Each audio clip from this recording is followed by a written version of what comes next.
been calling for taking British Steel at Scunthorpe into public ownership. The Conservatives rejected my splendid advice, and the chaos that we've seen here as a result of that. And in opposing this bill, they show that actually they don't care about the sovereign nature and importance of steelmaking. They don't care about the thousands of highly skilled jobs, and they don't care about the communities and the families around them. They have no understanding of its importance. And I congratulate the Secretary of State and the Minister of State for bringing this forward as the first bill in this new King's Speech. I did say to his predecessor that he should show some cojones and get on with it.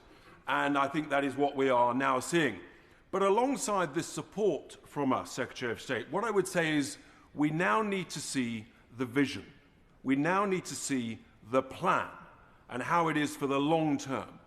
And I'm concerned that there's a sort of little quiet, we'll quietly let the blast furnaces just disappear, go cold, and replace it with an electric arc furnace. We need a big, bold vision to renew, realign, rebuild at least one blast furnace. Around the world, honourable members, 50% of all new steel-making capacity in the last 5 years is blast furnaces. It is the strongest, most robust primary steel. I know the Minister of State is a great fan of direct reduced iron, and he has a point there.